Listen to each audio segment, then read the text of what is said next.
I now hand the conference over to Mr. Chirag Jain from DAM Capital. Thank you, and over to you, Mr. Jain. Thank you, Aisha. Good morning, everyone. On behalf of DAM Capital, I would like to welcome you all to the Q2FY21 post-results conference call of Hero Motocorp Limited. We thank the management for giving us the opportunity to host the call. I shall now hand over the call to Mr. Umang Khurana, Head Investor Relations and Business Support, for a brief introduction of the management team as well as opening comments, post which we will start with the Q&A session. Thank you, and over to you, Umang. Thank you, Chirag. Hello and good day, everyone. Welcome to the festive season and cheer. Trust all of you are keeping healthy and safe. On the call with us today, we have our CFO, Niranjan Gupta, the Head of Sales and After Sales, Naveen Chauhan. We'll begin with opening comments from Niranjan, and then we'll open the floor for questions. Over to you, Niranjan. Thanks, Umang.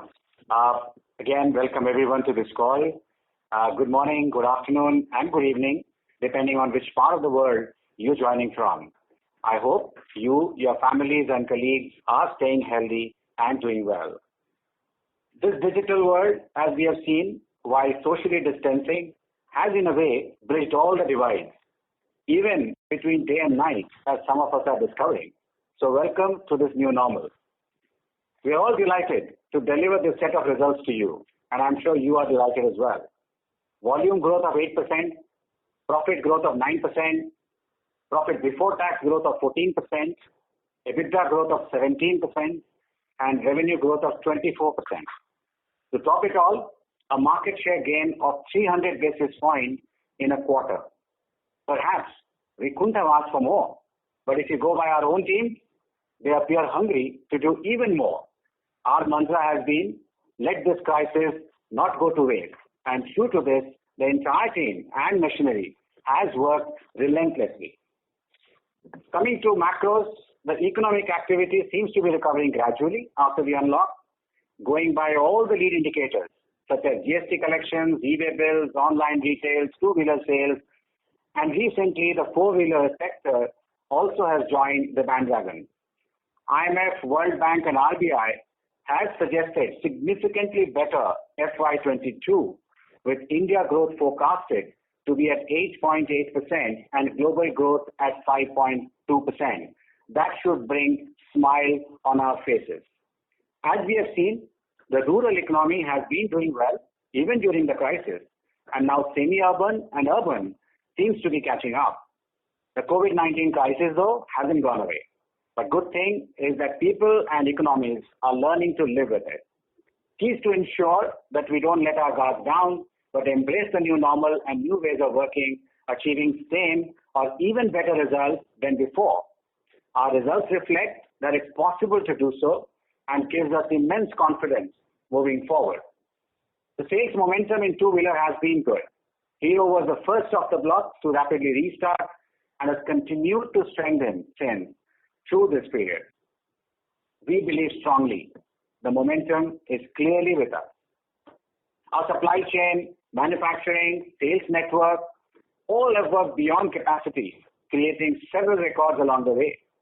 Battling the constraints that the industry is facing, we managed to record our highest ever production in a single day, and we have now produced more than 30,000 units per day for consecutively 10 days on a truck. This has been enabled through our scale, our powerful execution machinery, and the team working with unified goal. It's been about staying positive all the way through this period, not COVID positive, but mentally positive attitude, which has helped us weather the storm and come out as winner. Let me now talk a bit about festive season. There has been a lot of numbers floating across. Let me say in short, the season has started well for us. Across segments and regions, we performed well, whether it's splendor, extreme, or pleasure, not just in rural markets, but in urban areas, south, west, where we normally haven't been that strong earlier. Overall, for the first 10 days of festive, we have registered retail at 96% of last year's level. The inquiries and call trends moving forward are very encouraging, and we are confident of a good festive season. as we clearly see now that semi-urban and urban also are catching up. And this wave is not going to end, the wave of growth. Let me now talk about the premium segment. I'm sure a lot of you are interested in hearing this out. As we have laid out earlier and presented to you in the Hero World event, our strategy is to create full portfolio of premium across segments and across engine capacities. Towards this, we already launched Xpulse and Xtreme in 200cc and 160cc segments. Over the next few years, we will continue to fill this portfolio with more and more new models.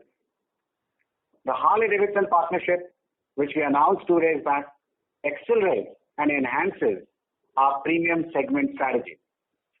There are 2 agreements to that, as you've seen. Under the distribution agreement, we will sell and service Harley-Davidson motorcycles, parts, accessories, merchandise, riding gears, apparels through an existing network of Harley-Davidson dealers as well as select dealership of Hero network in India. The second part of the licensing agreement, Hero Motocorp will develop and sell a range of premium motorcycles under the Harley-Davidson brand name. The partnership is going to be mutually beneficial for both the companies, and the ride together in premium segment will be definitely enriching both for us and you as well. So all in all, we stay positive on current festive, on the economic outlook in FY22, and on continued expansion of our market leadership, winning in new segments. With that, let me open up the floor for your questions. Looking forward to those. Over to you, Umang. Aisha, let's open the floor for questions, please. Thank you very much. We will now begin the question and answer session. Anyone who wishes to ask a question may press star and 1 on your touchtone telephone. If you wish to remove yourself from the question queue, you may press star and 2. Participants are requested to use handsets while asking a question. Ladies and gentlemen, we will wait for a moment while the question queue assembles.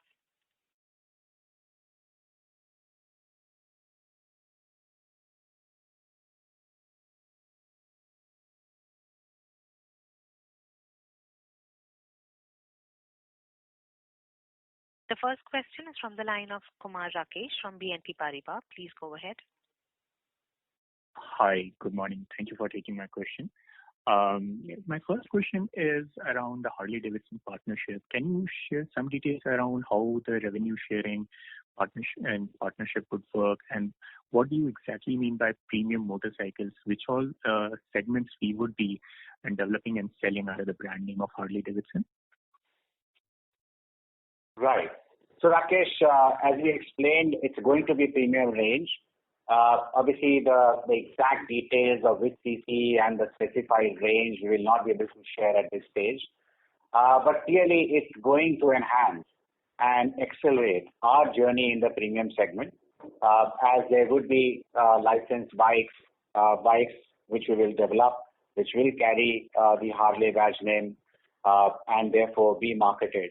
So it will travel across the different CCs. And revenue sharing partnership? So this is licensed, so there isn't a revenue sharing arrangement as we have said. There would be economic incentives.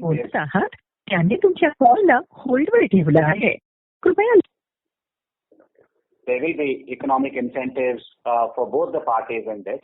It's based on licensing. Understood. Okay.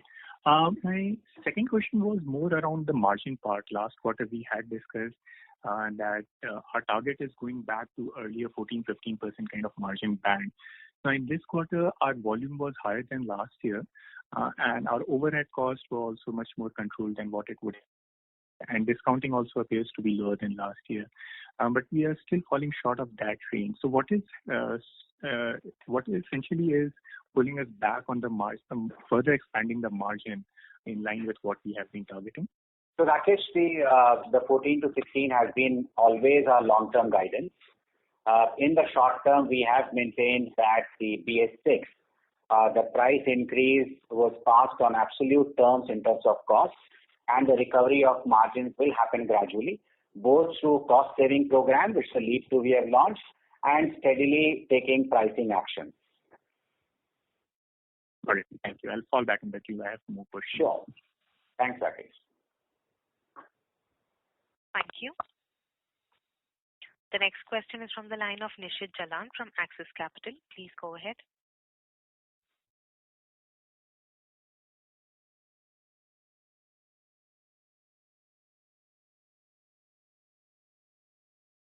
Nishit, your line is in talk mode. You can go ahead, please. Hello, can you hear me? Yes, Nishit. Yeah, congratulations on good set of numbers and thank you for the opportunity. So my question is on festive period. You did highlight that we have started on a positive note.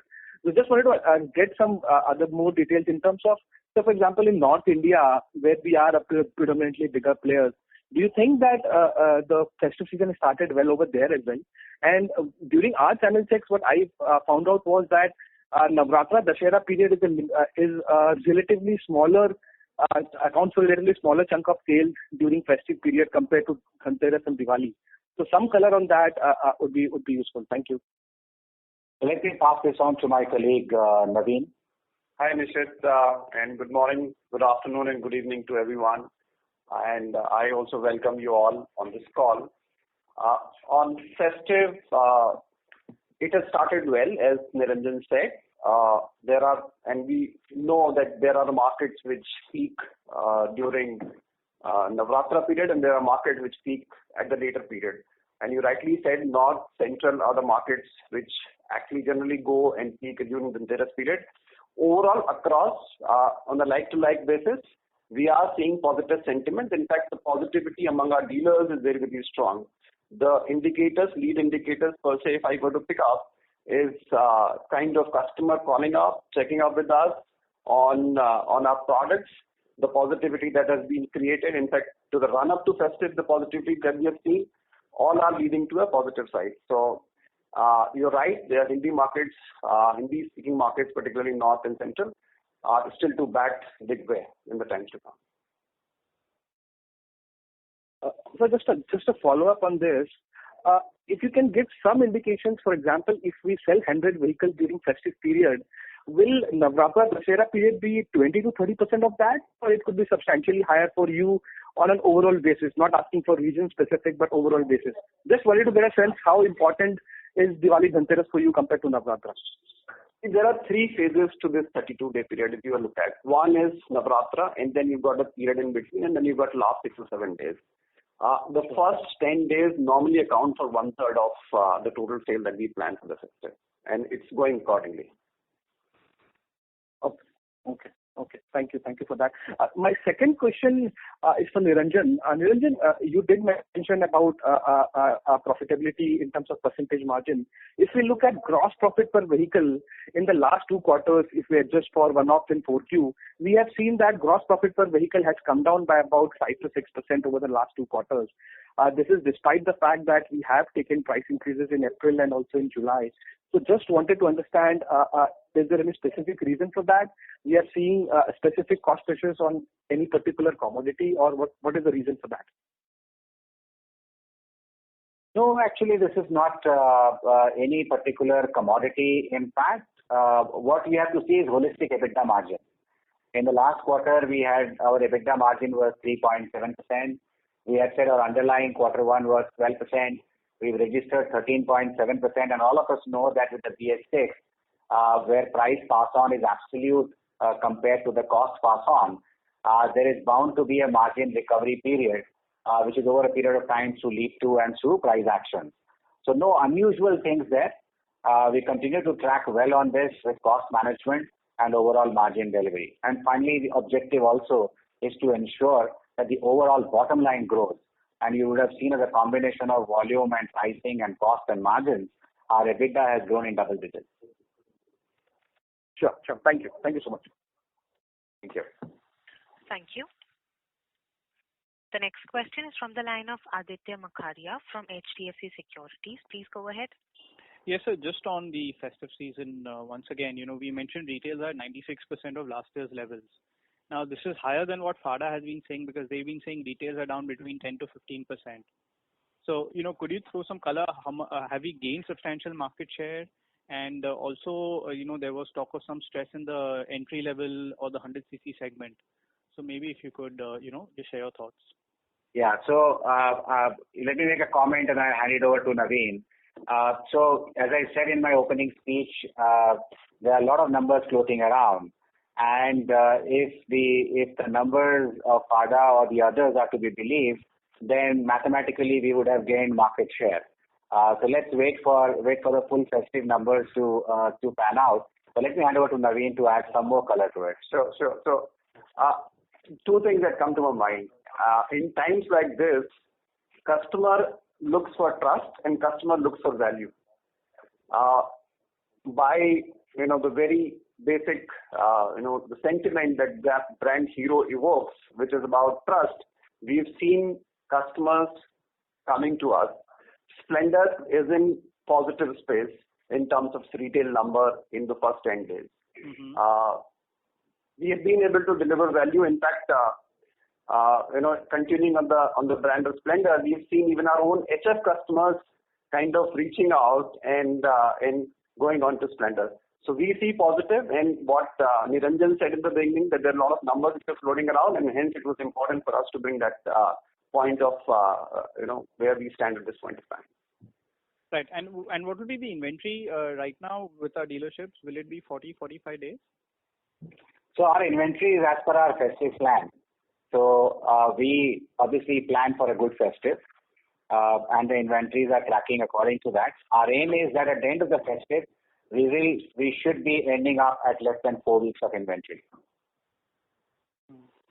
Okay. Despite our plants reaching out to the numbers 30,000 a day for 10 days in a row.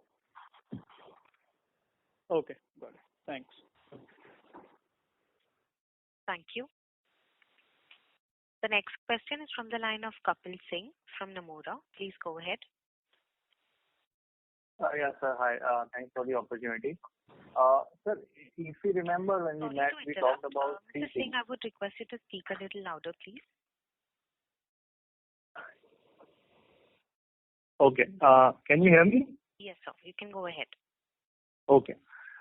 Sir, when we met, we talked about, three specific areas. One was, premium segment, one was exports, and one was scooters.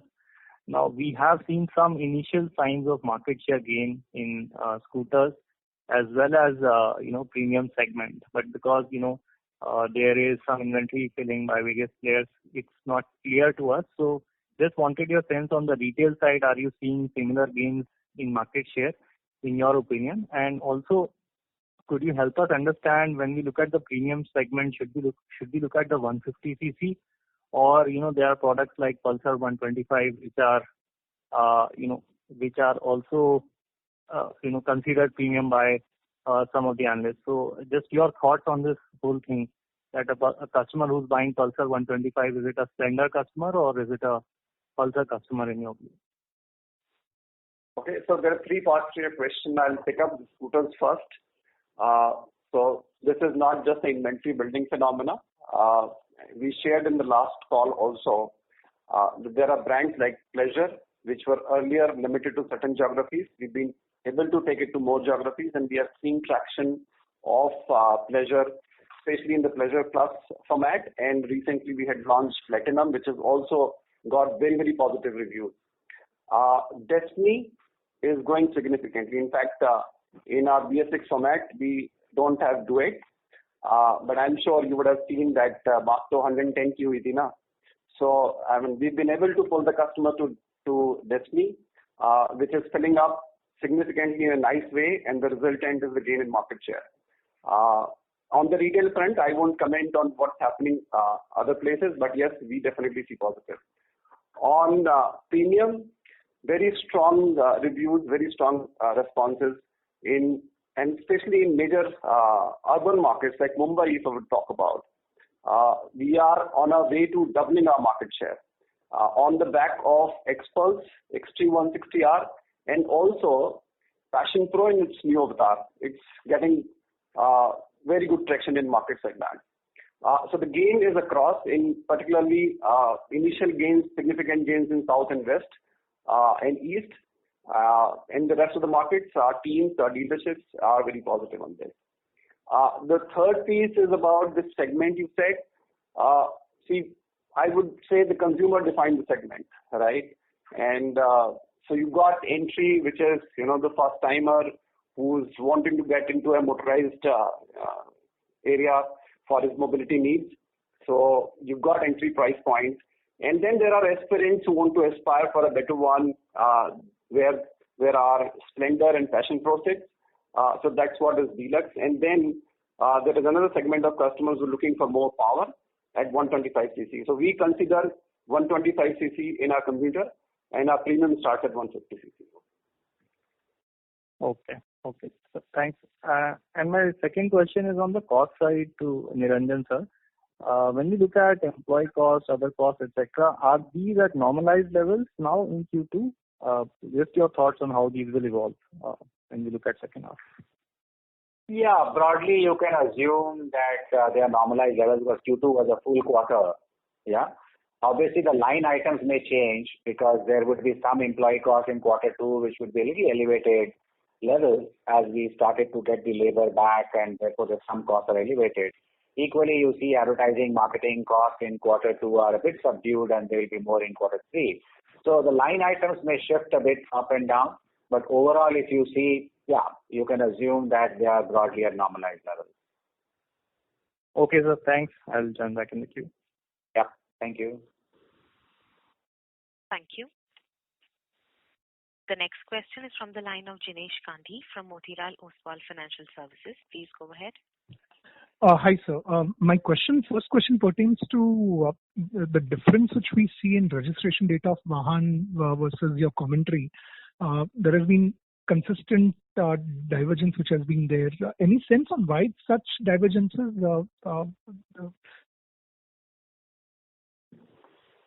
Vahan data, in fact, last time also we had this question. See, there is a lag in the Vahan data, right? If I were to give you very clear cut, how you can see that if you refer to last year's festive. The festive was in the month of October, started on 28th of September, and then it ended by the end of October. The peak in Vahan, if you see, that came in the month of November and December, which clearly indicates that there is a lag. In fact, if you look at some of the market where there is no lag, which are same-day registration, you won't see any difference in the data points. And more for us, wherein we are spread very, very deep into hinterland through our vast network of 6,000 plus outlets, there may be slight lag here and there. But at a long-term number, you would add up, it will work out to be the same. Also, there are 3 states which are not on Vahan, which contributes to close to 18 to 20% of our numbers. Okay, got it. And second question pertains to the Harley-Davidson Alliance. So, given that there are 2 separate agreements, distribution and licensing, considering that licensing agreement will kick in once we develop products, maybe in a couple of years' time or a little later, in the first phase of distribution, the products will be manufactured and supplied to us by Harley-Davidson, right? Yes. Okay. And then second, the licensing agreement, where it would be joint development of products, or it would be products developed by Hero, approved by Harley, and sold by Hero under Harley's brand? So those are the detailing of how both partners will work together. But primarily, as we have said, that the bikes will be developed, manufactured, and sold by Hero. But yeah, the cooperation, the collaboration will keep expanding and keep extending. Okay. Any thoughts of making even the products which Harley has in its portfolio right now for India and for global markets? Sorry, I didn't understand the question. Primarily, any thoughts on making India as a hub for certain models of Harley-Davidson that way, where they leverage on your vendor network and in turn get cost benefits? right now that's not within the scope, but as I said, this is the start of the partnership, and the partnership is intended to continue to expand and extend in the course of time. Got it. And just a clarification on staff cost. Does it have any provisioning for the first quarter, which is reflected only in second quarter, considering it seems to be slightly on the higher side? No, it's just that, as I said, the only elevation is because of higher level of production. And obviously, as you are getting the migrant labor and all back and some social distancing measures, so some part of it is elevated, which would get normalized as you move forward and COVID-19 normalizes. But otherwise, it doesn't contain anything which is of the previous quarters. Got it. And just a couple of data points. One is the spares revenues and operating other income. And secondly, the price increases which we have taken during the quarter and in October. Yeah, so the parts revenue for the quarter is 801 crores, which reflects a 10.7% growth year-on-year basis. So that's also been a good story for us, where parts have been growing now. Well, as far as other operating revenue is concerned, that's 187 crores for the quarter. And the price increases you have already seen in the market that we have taken from 1st of October. Okay, so thanks. I'll come back in queue. Thank you. Thank you. We would request the participants to please limit your questions to 2 per participant. The next question is from the line of Mike Sell from Alquity. Please go ahead.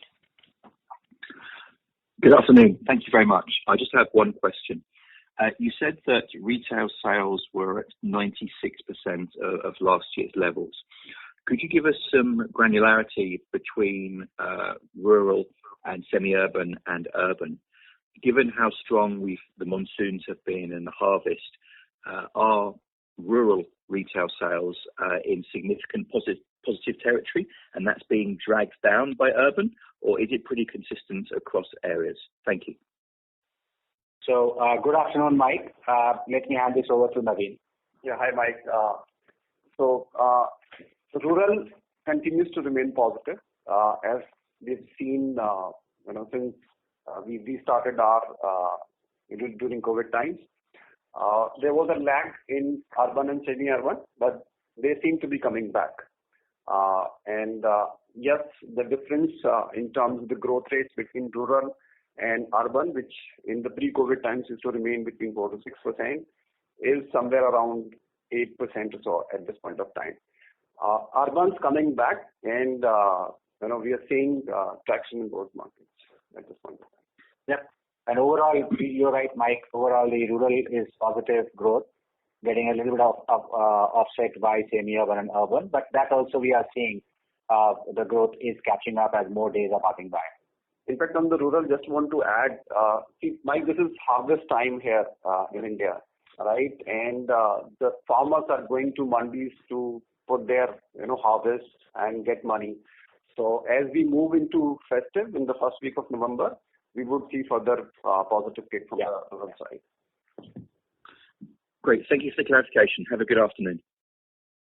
Thank you. Good afternoon. Thank you. The next question is from the line of Karthik Chellappa from Buena Vista Fund Management. Please go ahead. Yeah, thank you very much for the opportunity, sir. I have 2 questions. The first one is specifically on the 125cc motorcycle segment, where we have seen some aggressive gains by Pulsar 125.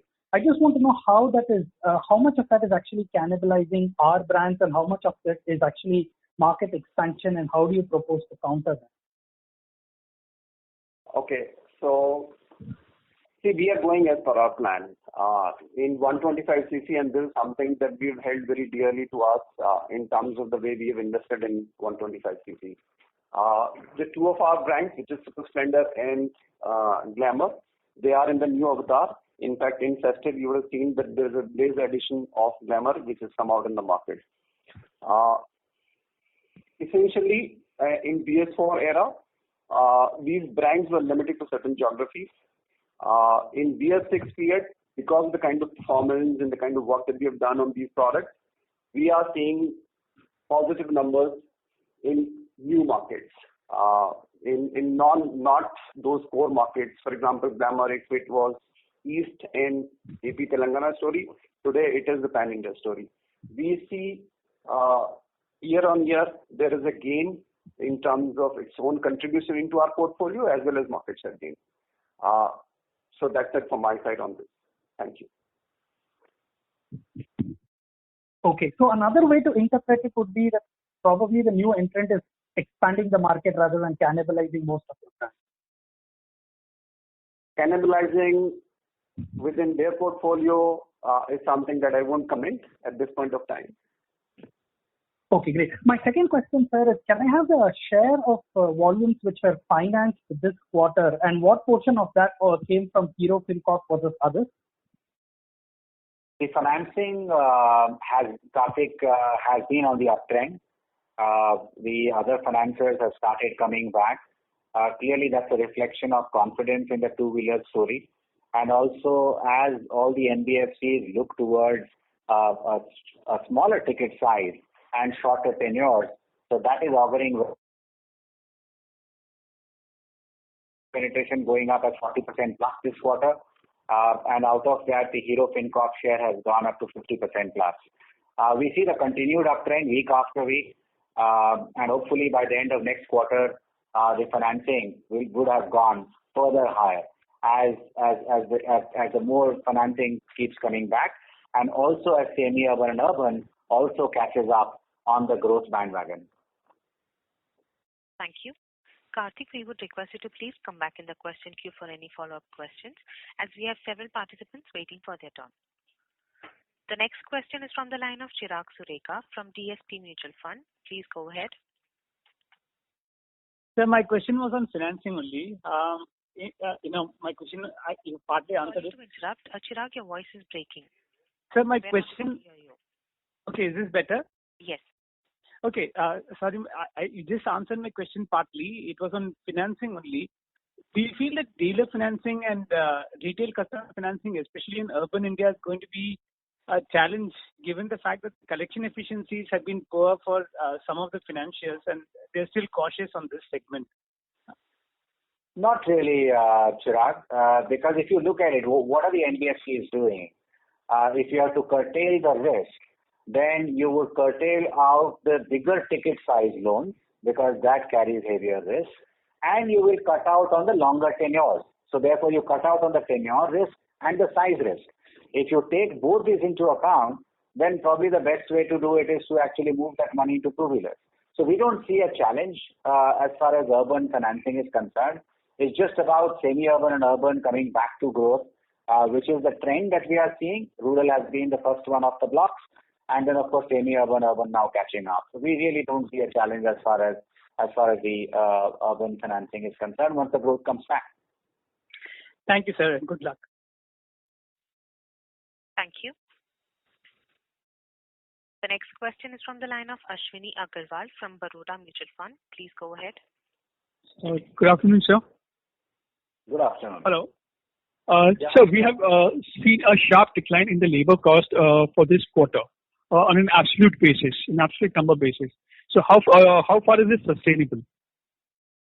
So this quarter, actually, the employee costs haven't declined. They have actually gone up on a year-on-year basis by 9%. And as I explained, that is broadly the effect of obviously the annual increment. And second is slightly elevated in this quarter as we have ramped up the production in very short time.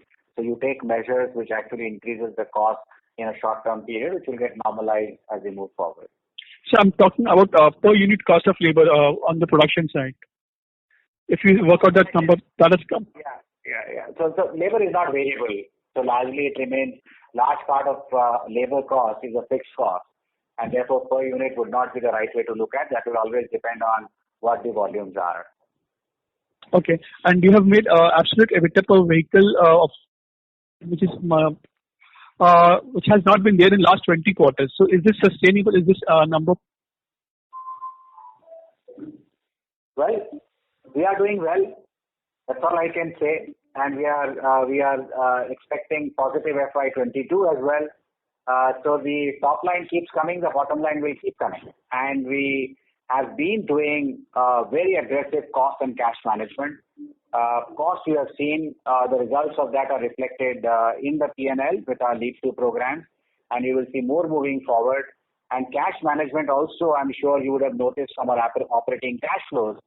They are one of the highest in this quarter. We've generated more than 3,000 crores of operating cash flow in quarter 2 on the back of the working capital efficiency and cash management.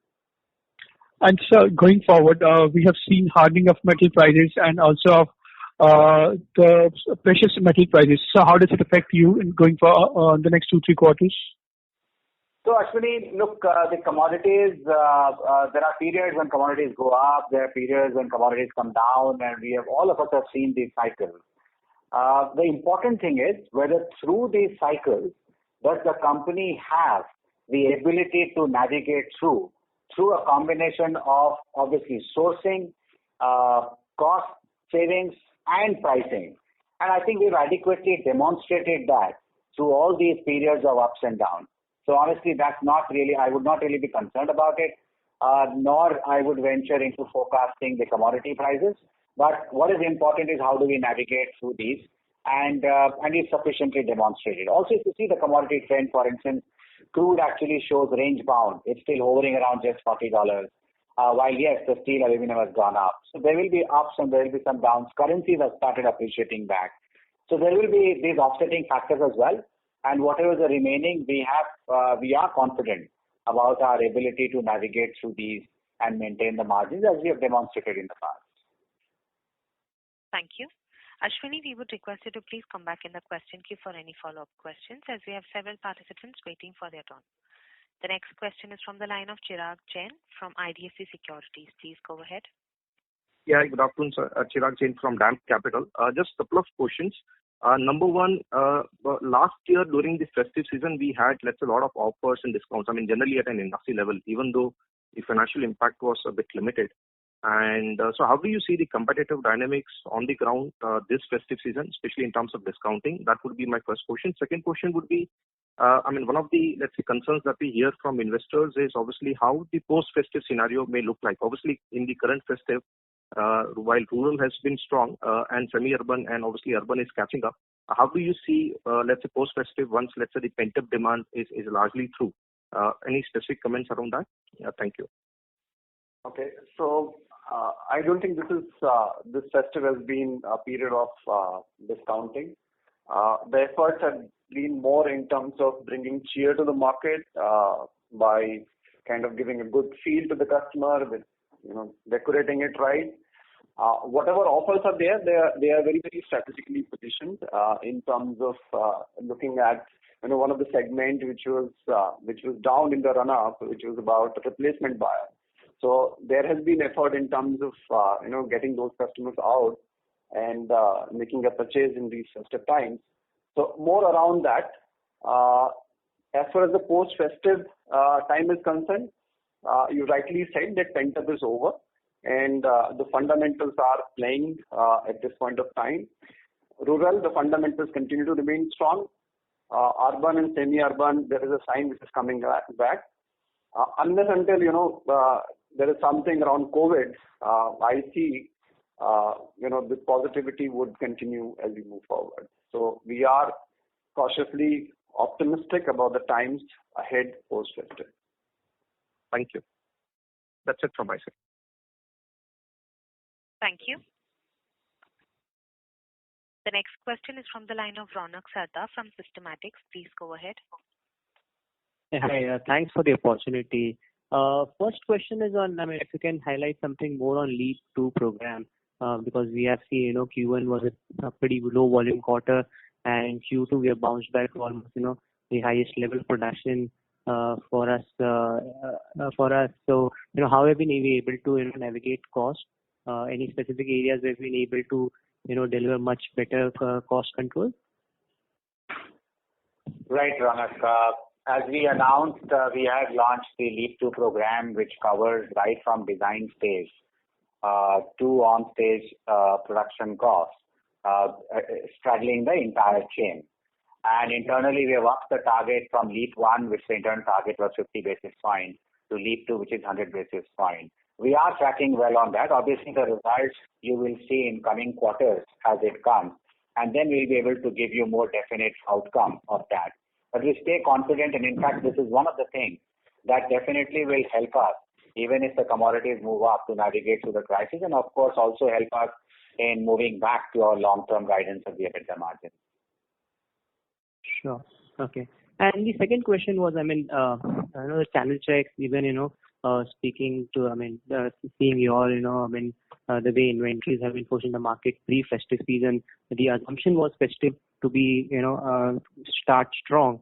But obviously we have seen some decline in the first 10 days. So any specific reason you could ascribe where the demand has not come back? Is it more to do with the replacement buyer itself? Any specific reason which you could ascribe to?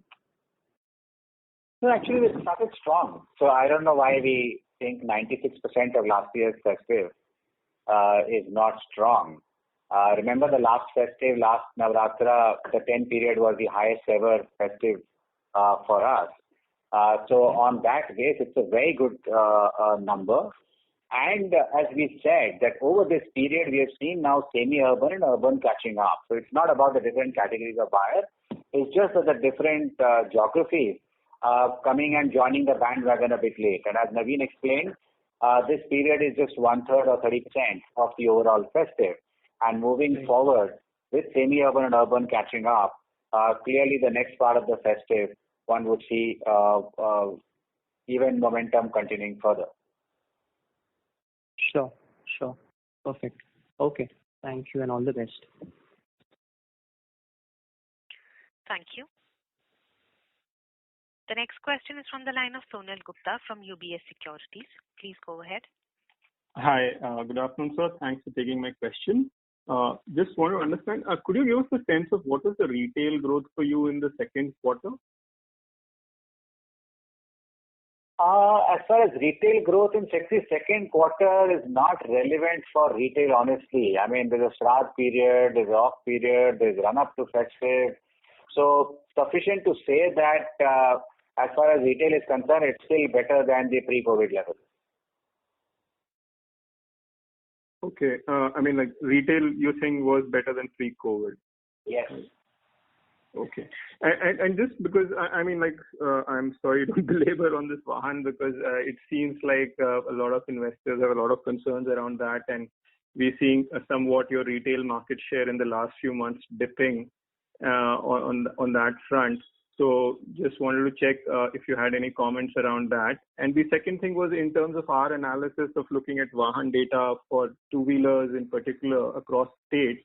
What we see is that, the numbers for UP seem to be extremely weak, down more than 35-37% for the second quarter, and pretty weak overall for UP. So just wanted to get a sense that do you see, has UP demand been that weak for the industry? If you could just give some thoughts on that.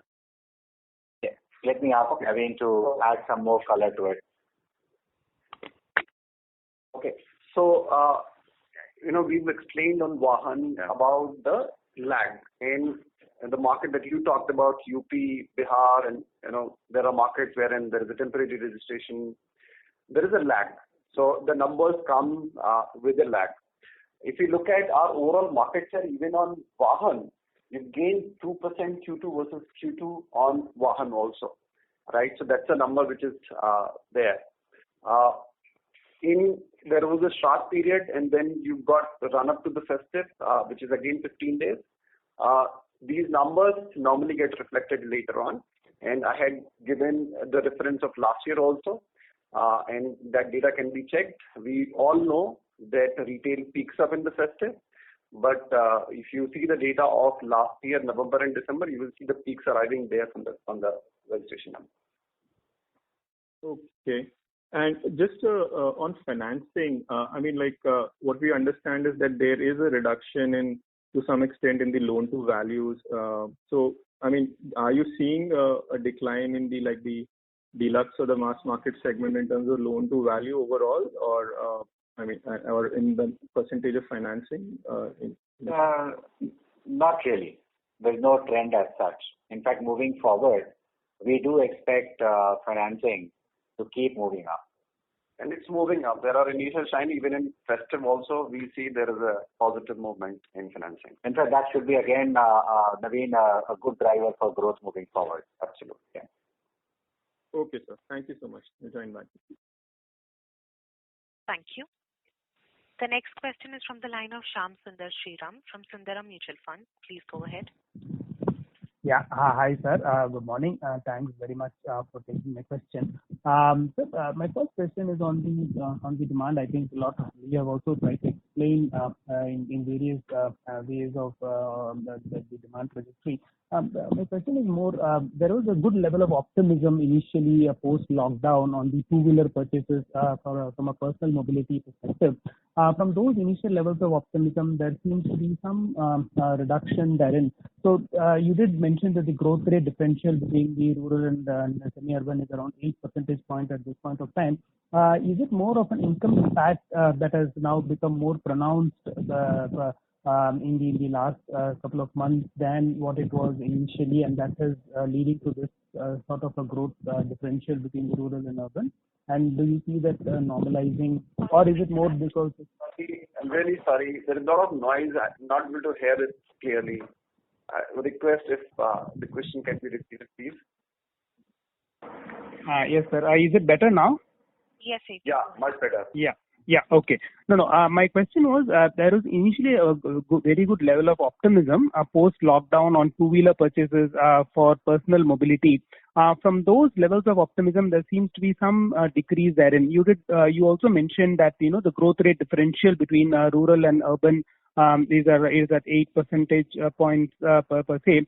So this decrease in optimism, is it more due to the income impact that has now become more pronounced in the last couple of months in the semi-urban and urban, that has for a typical two-wheeler customer that has led to this kind of a differential between rural and urban per se, or is it got to do with replacement buyers slightly holding back than the first time buyers? So can you give some perspective on this thing? Yeah. So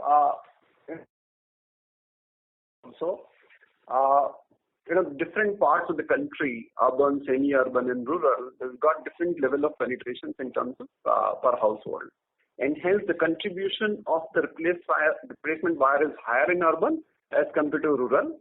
Rural is the first-time buyer, which kind of drives the demand, and hence we've seen in the run-up also in the last few years, rural always led by 4 to 6% in terms of demand. Now, immediately after we opened in the COVID times, we saw that this difference had gone up to even 9%, right? With semi-urban and urban coming back, this is coming back. And as I said, that very strategically, we've been driving this replacement buyer to come out. In fact, you guys would have seen we did a major campaign on 8th, 9th, and 10th of October, wherein we've got 500,000 customers visiting our workshops. This was primarily aimed at driving the urban demand. Understood, sir. And are you seeing more of income impact in a typical two-wheeler buyer on the semi-urban and urban areas now in the last couple of months than what you were witnessing before, or is it more getting better and better? What is your sense from that perspective? I think as more and more sectors are getting opened up as an economy, and we are seeing those, things are actually improving. In fact, early analysis also shows that some of the HF dealers buyers actually have upgraded to Splendor Plus. So I think that those signs are good, and it should continue. Okay, understood, sir. Thanks for that. And on the commodity prices, you did mention that we have enough leeway to manage that. But from a Q3 perspective, given that we are hearing a good increase in the underlying base metal prices, how much do you see impacting us per se? And what has been the average price hikes that we have taken from the 1st October, and can we mitigate this commodity price impact per se? Yeah, so as far as commodity is concerned, I think I did explain a little while earlier that honestly commodities will continue sometimes to go up and sometimes go down. And we, through our scale, through our sourcing, through our cost savings management, and through our appropriate pricing, have been able to manage that in the past and the current as well. So we don't see a concern at this point in time. As far as price increase is concerned, we did take some price increase on 1st of July, and we followed that with a price increase on 1st of October as well, which is there in the market. So those are all actions which we take judiciously with looking at our product positioning, looking at the market, looking at the margin, and looking at, of course, what the cost factors are. Understood, sir. If I may squeeze one last question, sir, from our balance sheet perspective on the working capital side, you have very good working capital management, sir. From a terms of trade perspective, the payables appear a little more stretched therein. So has there been any change in terms of trade on the payable side? How to read this, or is it more of a September ending, and therefore we are seeing a spike in that in the payables? Thanks. So I'm firstly glad that you have picked up our very good working capital management because eventually cash is king, and that helps lubricate the entire chain, which is also helping us ramp up much faster than others. As far as working capital is concerned, first let me comment on the receivables side. If you compare our receivables vis-a-vis the same period last year, which is September end last year, you would see that the level of receivables are far lower than last year. That also reflects a good financial health of the dealers, which is again helping us get the growth, and also the support that Hero as company has been providing to the front end, to all the dealers through this crisis. So that those policies, those philosophies have augured well in terms of the cash flow, the collections that are coming from the dealers, and therefore helping us manage the receivables way better levels than even compared to last year. As far as payables is concerned, it is a reflection basically of higher production because we have 45 days credit term. So when the production is ramping up sequentially, as you have seen from a level of 5 lakhs to 6 lakhs to 7 lakhs, then obviously the payables with the same credit term ramp up. So it's just a reflection of the higher production and no change in payment terms. Thank you, sir. Thank you very much. I'll fall back in the queue. Thank you. Thank you. The next question is from the line of Sabyasachi Mukherjee from Centrum PMS. Please go ahead. Yeah, hi.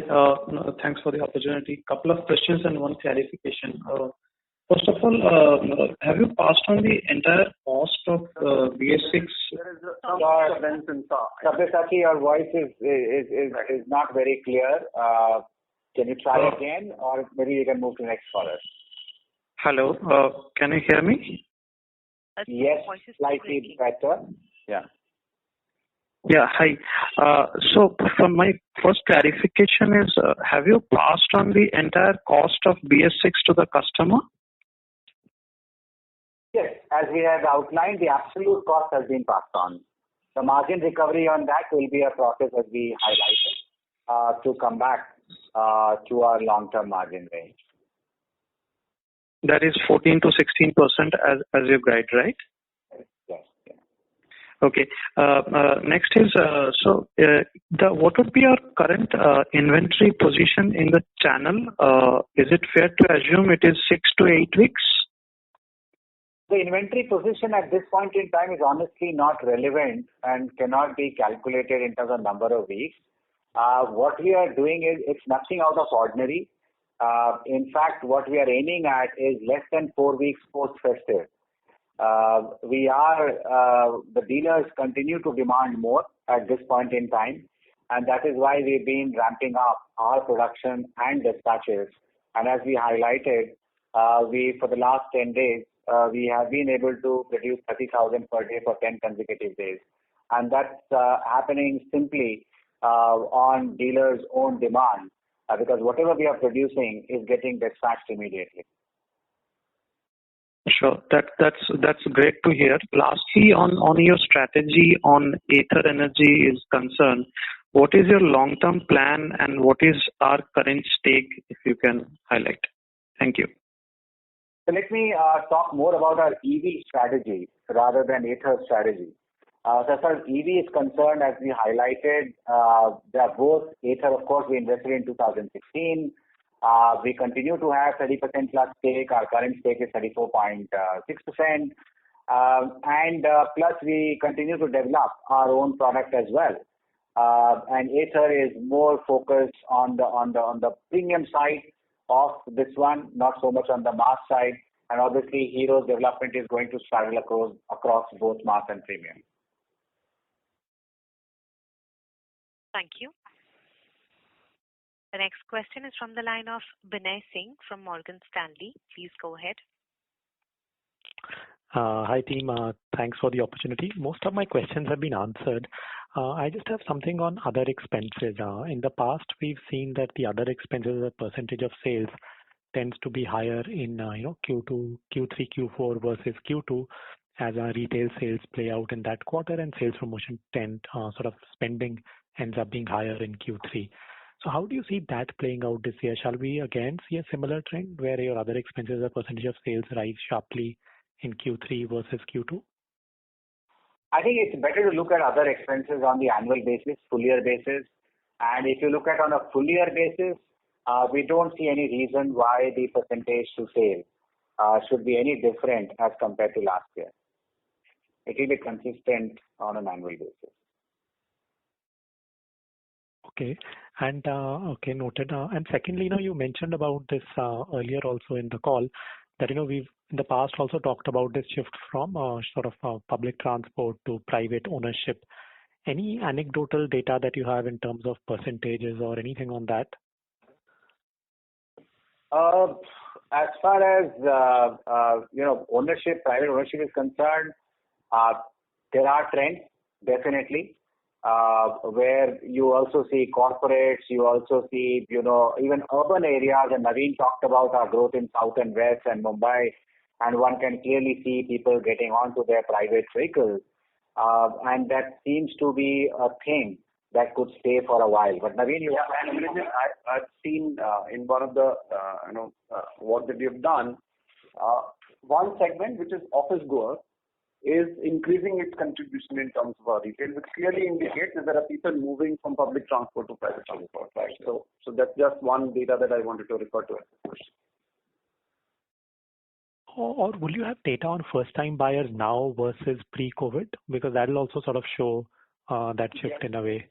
Yes, that's positive. And as I said, the replacement buyer had come down, which is ultimately resulting into additional buy and the first-time buyer going up. Could you share the numbers, like what was it pre-COVID and now? Exact details Umang will share with you separately. Great. Okay, thanks a lot. Thank you. The next question is from the line of Amyn Pirani from CLSA. Please go ahead.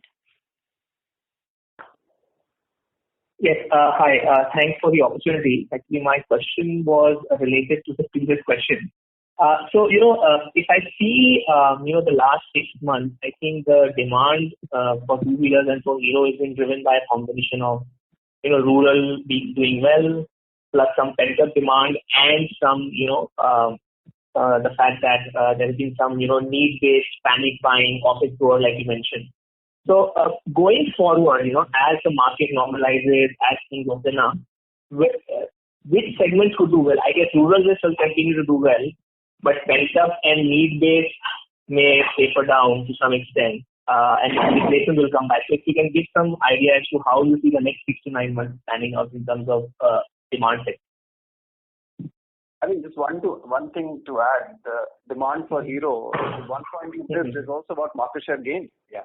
Right? So if you look at 3%, which turns out to be close to 191,000 units. So that's also a factor. So,